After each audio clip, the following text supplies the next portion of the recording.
Assalamualaikum warahmatullahi wabarakatuh. Alhamdulillah wassalatu wassalamu ala Rasulillah sayyidina Muhammadin ibni Abdillah wa ala alihi wa sahbihi wa mawalah, amma ba'd. Para hadirin jamaah salat subuh Masjid Miftahul Jannah Yangsan, Korea, rahimakumullah. Alhamdulillahirabbil alamin. Pada pagi hari ini kita memasuki Ramadan yang ke berapa? 29.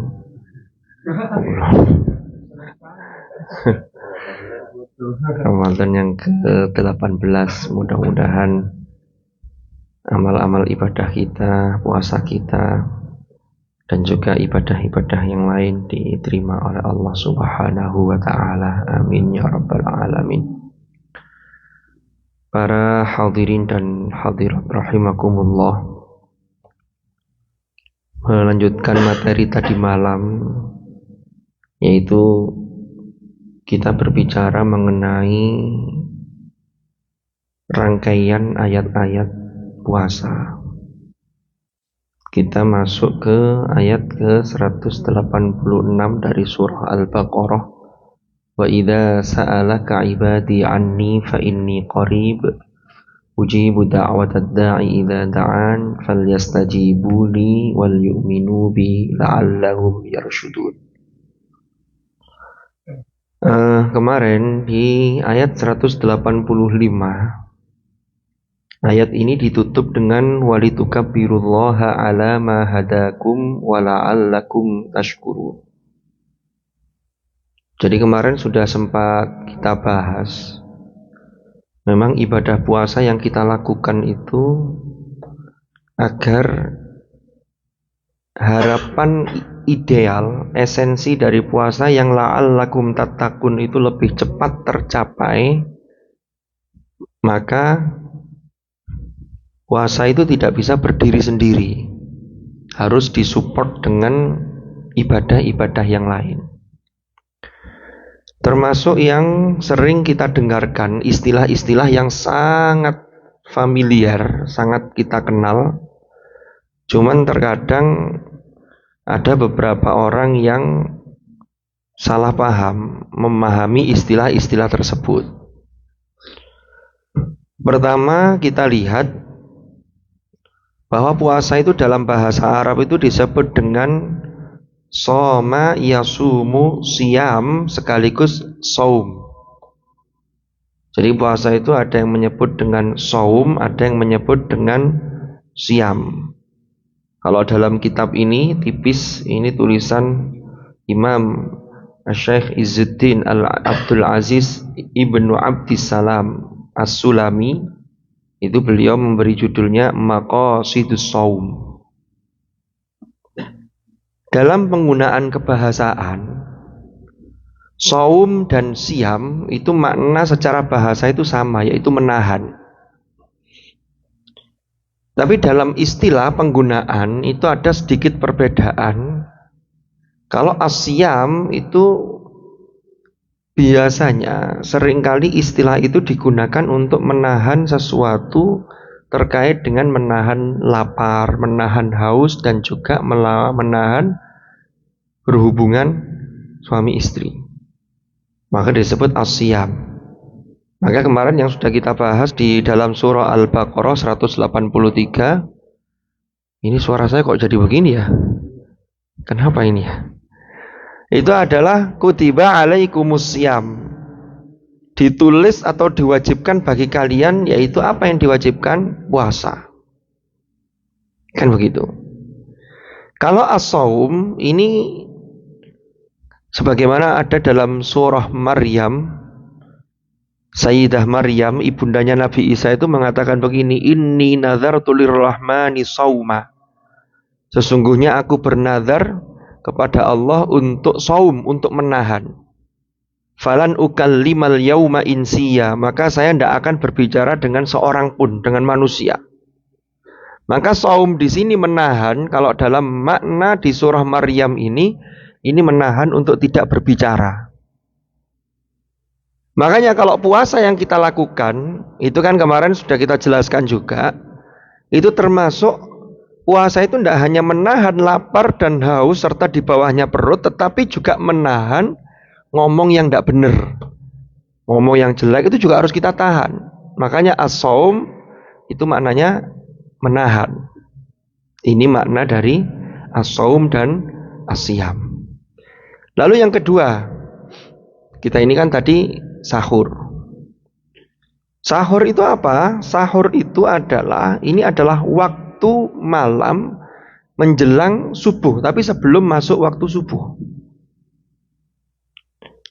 Dalam ayat Allah menyatakan wabil ashari hum yastaghfirun. Orang-orang mukmin yang baik itu cirinya itu di waktu sahur itu mereka bermunajat memohon ampun kepada Allah. Lalu kemudian kalau dalam bulan Ramadan maka sahur itu adalah makan karena itu masih diperbolehkan. Kenapa? Karena ini hikmahnya adalah untuk asupan kita, karena kita akan menahan, akan berpuasa itu sampai pada ghurubus syams, yaitu sampai pada waktu maghrib. Rasulullah bersabda, tasahharu fa inna fis sahuri barakah.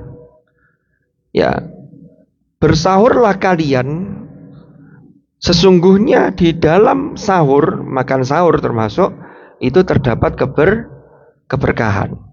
Ini namanya sahur. Kemudian imsak.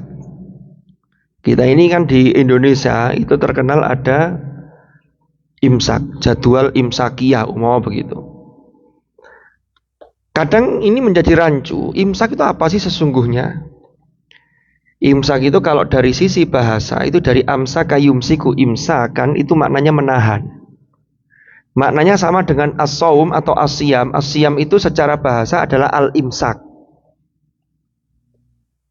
Sebenarnya waktu mulai berbuka puasa itu nanti ada penjelasannya dalam surah Al-Baqarah 187. Insyaallah nanti akan kita bahas itu. Tapi saya sekarang bahas istilahnya dulu. Maka imsak itu sesungguhnya maknanya ya puasa itu. Tapi mengapa yang kita kenal ini ada istilah imsak? Itu untuk membedakan. Kan aslinya ketika terbit fajar shadiq itu kan masuk waktu subuh.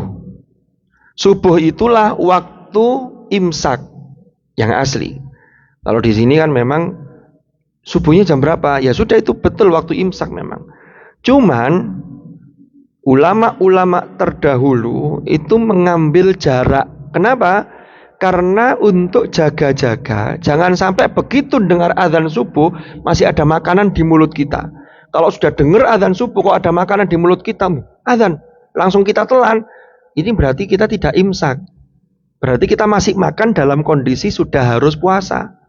Batal puasanya. Kan itu masalahnya. Ada makanan kita belum minum, oh cepet-cepet lalu kita minum. Nggak bisa. Kalau sudah azan, itu sudah mulai waktunya. Makanya ulama-ulama itu kemudian biar tidak terjadi hal seperti itu diberi jarak. Ada jeda 10 menit sebelum masuk waktu subuh, sebelum imsak yang sesungguhnya. Maka ada imsak bayangan. Maka disebutlah namanya imsak. Di Indonesia itu ada beberapa tempat yang diumumkan di masjid itu. Imsak kurang 10 menit. Sehingga orang sudah siap-siap. Tapi kalau sudah imsak, biasanya diputer tarhim atau diputer dengan ya sirine terus tarhim atau dengan kiroah, kaset atau orang ya menjelang subuh itu. Itu kalau itu umpama imsak terus kita masih ada makanan di mulut, kita telan lalu kita minum, itu masih cukup, masih memungkinkan karena ada jeda 10 menit. Sehingga puasa kita tidak sampai gagal. Jadi itu kebijaksanaan atau kebijakan yang diambil dengan sangat bijaksana oleh ulama-ulama kita. Sehingga jangan dipertentangkan, imsak itu gak ono, imsak itu ya puasa itu. Loh, ceritanya itu begitu. Ya memang secara bahasa as-shaum, as-siyam, al-imsak itu secara bahasa. Tapi kan kemudian dipahami secara istilah. Maka jadilah namanya ada imsak sendiri, ada adzan subuh. Padahal aslinya adzan subuh itulah yang imsak yang sesungguhnya. Tapi biar tidak terjadi hal kayak tadi itu, ada makanan lalu kita telan, maka diberi jeda. Sehingga kalau sudah imsak, sudah selesai, berhenti kita. Oke, ini istilah-istilah yang ada dalam puasa. Lalu kemudian puasa dimulai dari terbitnya fajar sampai ghurubi syams. Ya, ketika maghrib, ini kalau maghrib itu kalau termasuk Rasulullah Sallallahu Alaihi Wasallam itu bersabda, la yazalun nasu bi khairin ma ajilu al-fitrah.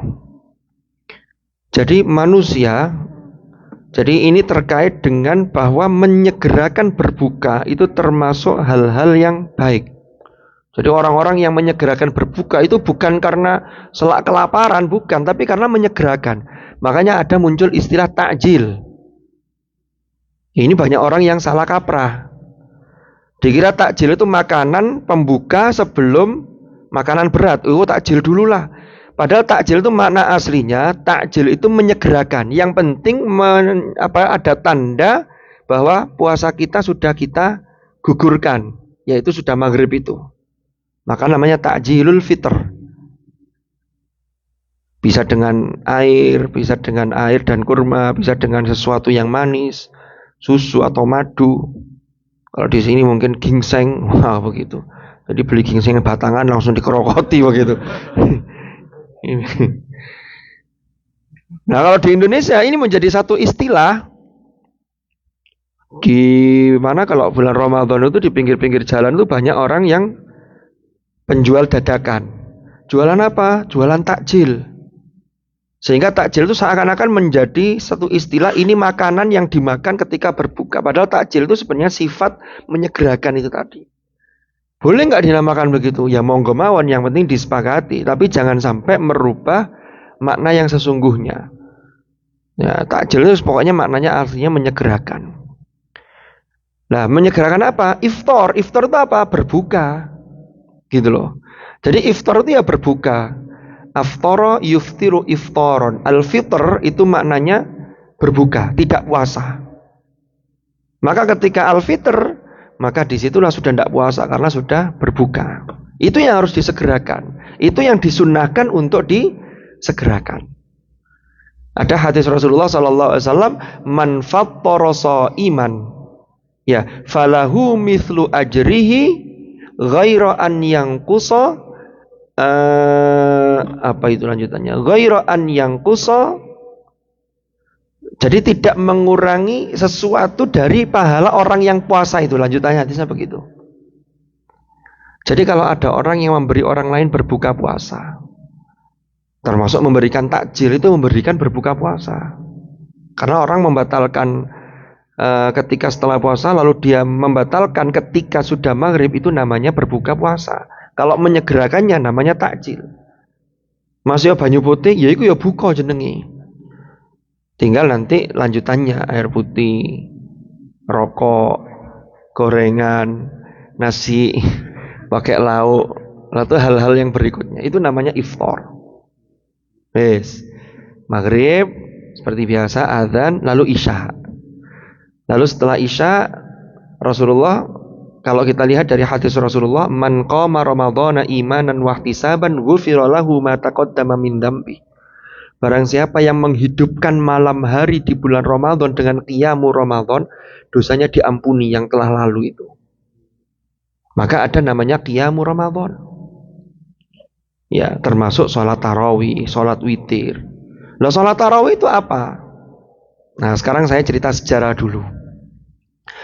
Dulu pada masa Nabi, para sahabat-sahabat itu kalau malam hari di bulan Ramadan, itu pada sholat memperbanyak sholat masing-masing. Lalu memperbanyak untuk membaca Al-Quran masing-masing. Sampai-sampai digambarkan dalam hadis itu, suara para sahabat yang berkumpul di sekitar masjid situ, di Masjid Nabawi ketika itu seperti suara lebah yang saling bersautan. Saking semaraknya. Termasuk sholat begitu, jadi ada yang sholat, ada yang. Apakah Nabi melaksanakan sholat malam yang kemudian kita sebut tarawih? Nah, ceritanya begini. Dalam hadis riwayat Sayyidah Aisyah radhiyallahu anha, Nabi Muhammad itu pada setiap malam itu tidak pernah sholat melebihi dari 11 rakaat. Baik di bulan Ramadan atau di luar bulan Ramadan. Ada kata-kata begitu. Ada orang yang mengambil hadis ini sebagai landasan. Oh, berarti tarawih itu 11. 8 ditambah 3 witirnya. Pokoknya 11. Karena Nabi tidak pernah melakukan itu. Kata yang lain begini. Loh, ini kan ada kata-kata dari Sayyidah Aisyah yang meriwayatkan hadis itu baik di bulan Ramadan dan di luar bulan Ramadan. Maka berarti ini hadis sholat witir. Karena tarawih itu adanya hanya di bulan Ramadan. Kalau witir full sepanjang waktu ada. Kita jangan bayangkan, oh Nabi mek sholat sakmono kok lalapa wae kok 20. Nabi itu 11 itu kualitasnya luar biasa. Kualitasnya itu kalau Nabi sholat sendiri malam itu kaki beliau sampai bengkak, mata beliau itu juga bengkak karena menangis. Sampai Sayyidah Aisyah istri beliau itu tanya, ya Rasulullah, bukankah panjenengan ini sudah dijamin dan sudah diampuni segala dosanya, kenapa kok masih begini sholatnya? Luar biasa ini. Apa jawab Nabi? Afala akunu abdan syakuro. Apakah tidak boleh kalau saya ini menjadi hamba yang senantiasa bersyukur? Itu Rasulullah. Setelah Rasulullah ketika masih ada, itu pernah terjadi. Rasulullah itu keluar, kan antara masjid dengan dalam beliau itu kan mepet. Jadi kamar beliau, lalu ada mimbar, ya di situ tuh masjid. Makanya antara kamar beliau yang disebut rumah beliau dengan mimbar itu Rasulullah menyebut ma baina baiti wa minbari raudhatun min riyadil jannah. Jadi tempat yang berada di antara kamarku, rumahku dan mimbarku itu adalah taman di antara taman-taman surga. Itulah yang kalau kita haji atau umroh ada tempat namanya raudhah. Itu tempat doa mustajab. Ya. Jadi sahabat-sahabat tuh ngumpul di situ. Ya kalau dulu masjidnya jangan dibayangkan kayak sekarang. Dulu tuh masjidnya bentuknya sederhana. Ya. Lalu pernah suatu Rasulullah SAW itu keluar ke para sahabat, sedang sahabat. Akhirnya Rasulullah ngimami sholat malam.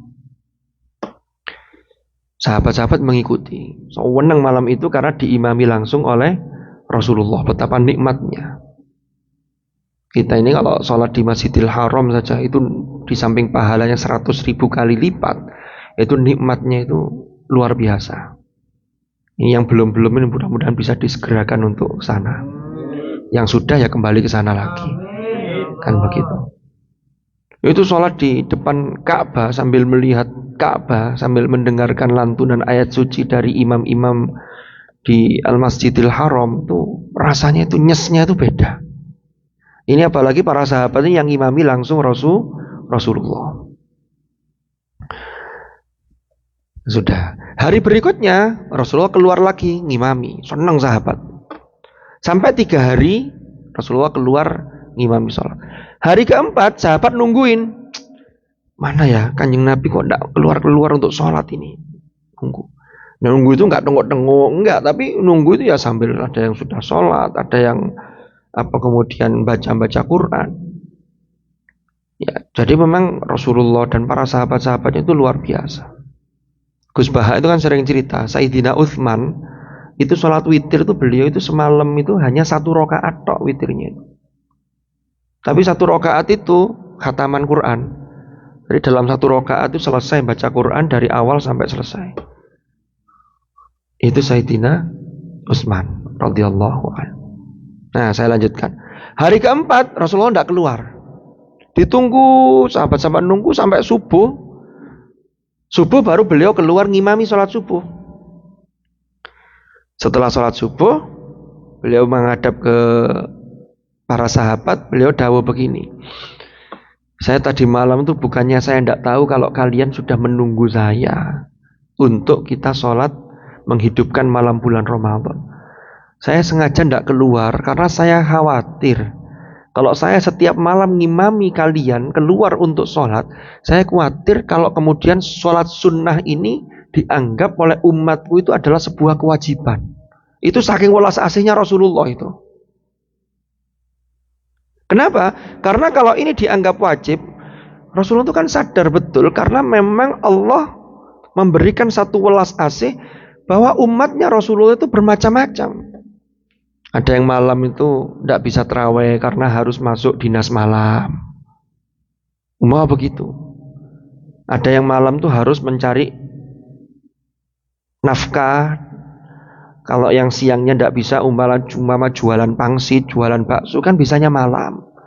Tapi alangkah lebih baiknya juga sudah ada usaha yang luar biasa. Malamnya itu dia masih sholat untuk qiyamul Ramadan, itu luar biasa. Tapi Rasulullah itu memberi arahan begitu. Ya sudah, karena umatku itu macam-macam, tidak semuanya kerja masuk siang, ada yang harus malam, sehingga tidak terawih itu tidak apa-apa. Tapi kalau bisa ya kerja, kalau masih sempat tambahilah qiyamul Ramadan, walaupun hanya umpama sholat tahajud 2 rakaat ditambah witir 3 atau 1, itu sudah lumayan. Kalau mau terawih sendiri ya tidak apa-apa, sholli sunnat tarawih. Itu yang dilakukan oleh Rasulullah pada masa itu. Sampai kemudian Rasulullah wafat.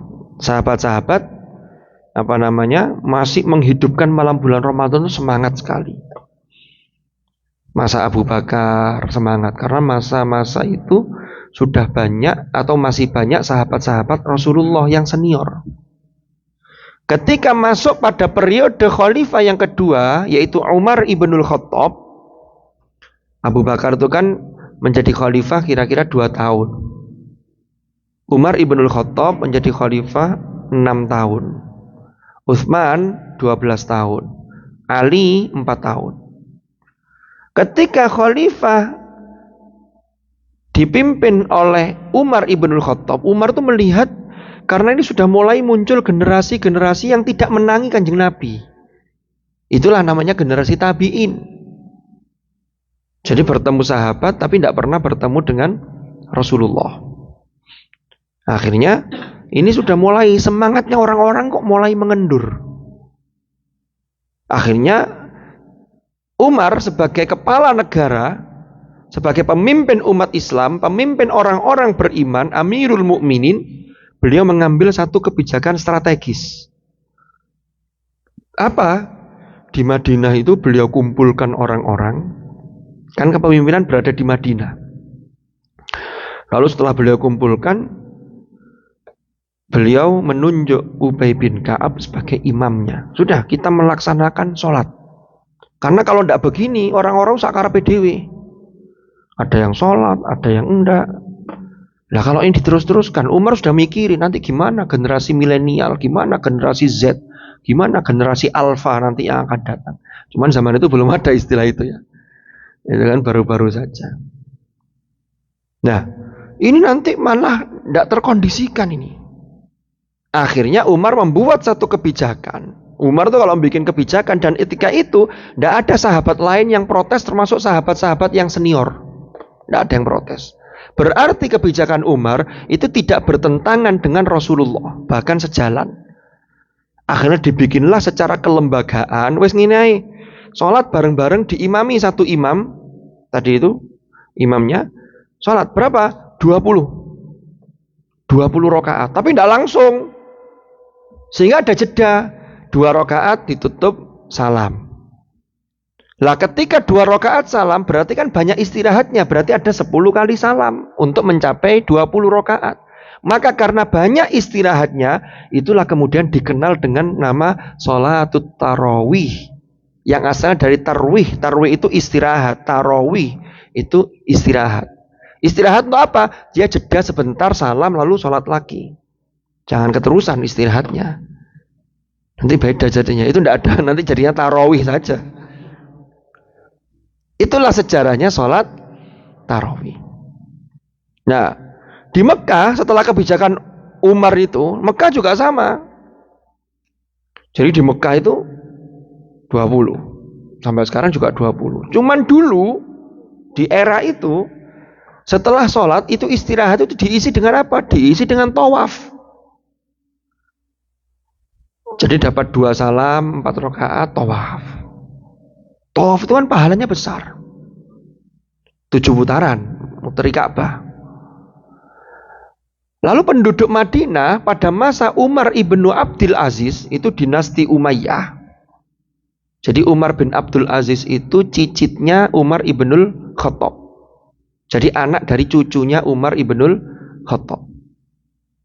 Itu terkenal ulama atau khalifah yang adil, khalifah yang luar biasa jasanya. Ini kalau kita bicara sejarah nantilah kapan-kapan kalau memungkinkan. Lah, zamannya Umar bin Abdul Aziz di Madinah itu tawafnya tidak 20, ditambah berapa? 36 rakaat. Tarawih 36. Kenapa? Karena penduduk Madinah itu iri. Oh, enak di Mekah, sama-sama 20 rakaat dengan di sini, tapi di sana bisa tawaf. Di sini kan tidak bisa tawaf karena tawaf itu hanya ada di Baitul Atiq, hanya di Ka'bah. Nggak bisa tawaf di yang lain. Ya memang secara bahasa itu maknanya mengelilingi. Yatufu, tawafa yatufu itu mengelilingi. Tapi secara syariat ya mengelilingi itu mengelilingi Ka'bah.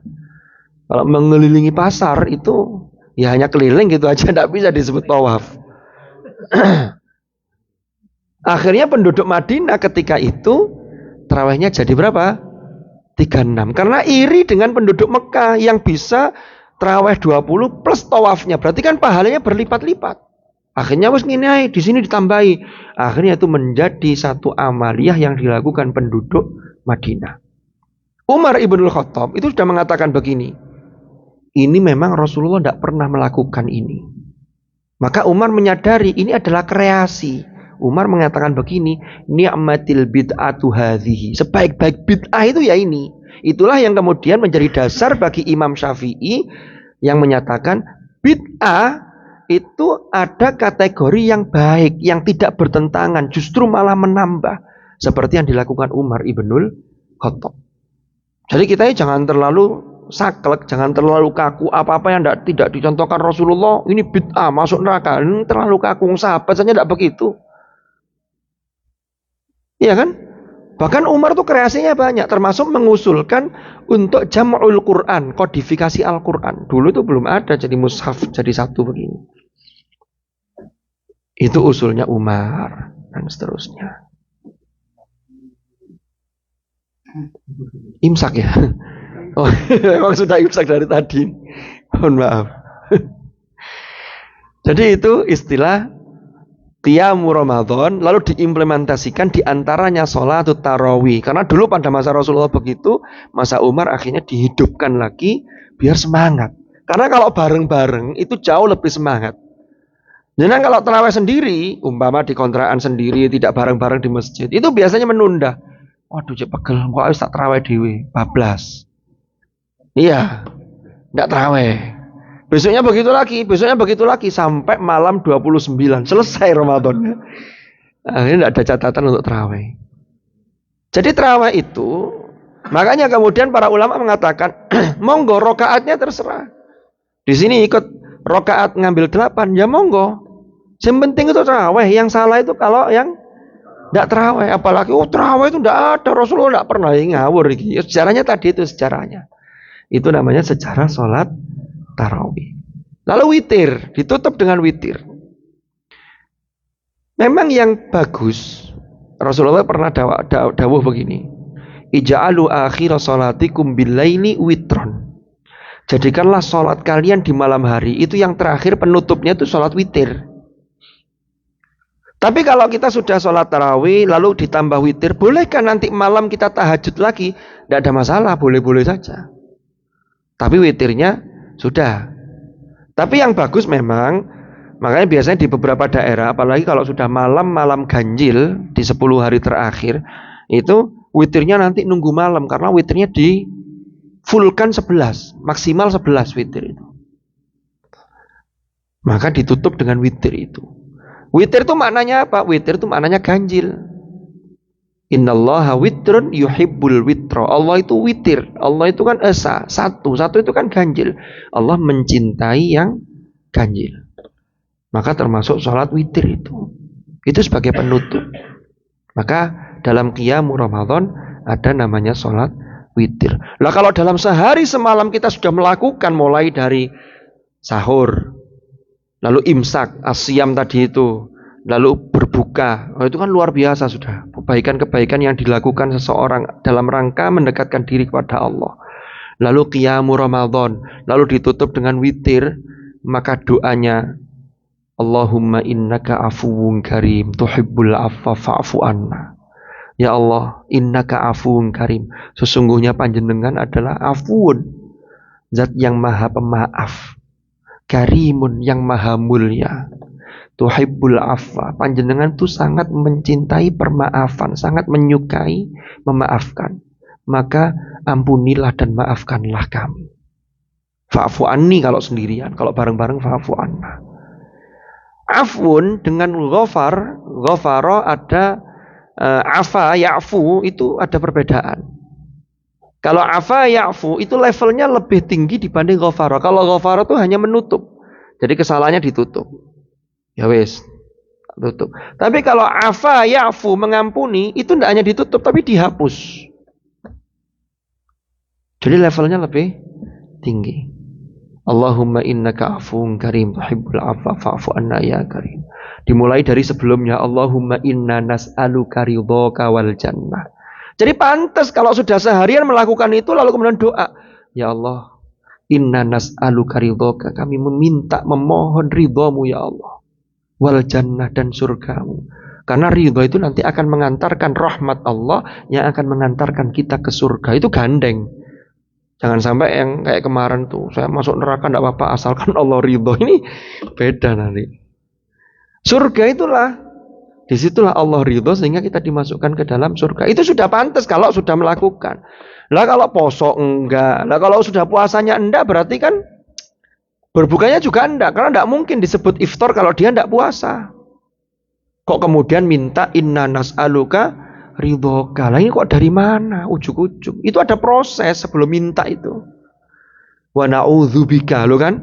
Kami meminta perlindungan padamu ya Allah.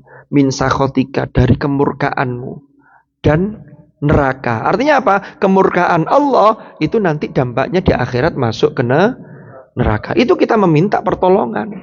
Tapi sudah pantas. Kenapa? Karena sudah melakukan ibadah, sudah melakukan pendekatan diri kepada Allah. Orang minta itu kan harus ada PDKT dulu. Harus kenal. Jenengan minta ke sesama makhluk, saya umpama sama Mas Habib, kenal juga enggak? Umpama dulu belum kenal ya. Habib itu siapa? Habib juga enggak tahu saya siapa. Moro-moro saya minta. Ya sama kayak orang minta-minta itu. Itu dapatnya sedikit. Kenapa? Karena enggak kenal. Tapi kalau sudah kenal, minta atau minjem pas kita butuh, ayo saya dibantu kok. Saya lagi butuh ini. Berapa sih? Berapa? Loh, karena itu sesama makhluk loh ya. Nah kalau Allah itu pemberiannya luar biasa banyak. Tapi banyak bagi manusia, sedikit bagi Allah. Kenapa? Karena yang dimiliki oleh Allah itu semua yang ada di langit dan di bumi. Sehingga memberikan banyak kesampaian itu koyak-koyak sedikit. Paham? Itulah istilah-istilah yang ada di dalam keterkaitan dengan ibadah puasa yang kita lakukan. Lalu termasuk bagaimana untuk mengunduh dan untuk mempercepat permohonan kita, Allahumma inna nas'aluka ridhoka wal jannah dan seterusnya. Itulah nanti yang akan kita bahas di ayat berikutnya. Wa idza sa'alaka ibadi anni fa inni qarib ujibu da'watad da'i idza da'an. Aku mengabulkan permintaan dan permohonan orang yang berdoa. Ada kata kuncinya, falyastajibuli wal yu'minu bi la'allahum yarshudun. Bagaimana penjelasannya? Simak, jangan kemana-mana, tetap stay tune di gelombang yang sama, ya, di Masjid Miftahul Jannah. Mudah-mudahan manfaat, mudah-mudahan barokah. Al-Fatihah.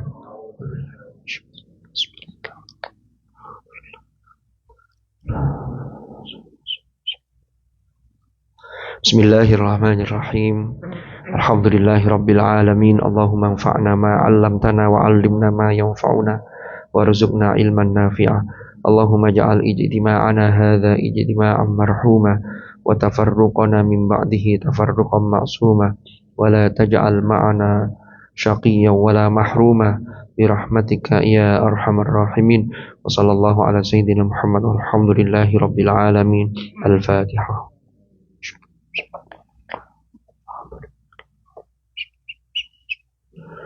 Subhanakallahumma bihamdika asyhadu an la ilaha illa anta astaghfiruka wa atubu ilaik. Wa sallallahu ala sayyidina Muhammadin walhamdulillahi rabbil alamin. Terima kasih, kurang lebih mohon maaf. Hadanallahu wa iyyakum ajma'in. Al-'afwa minkum. Assalamualaikum warahmatullahi wabarakatuh.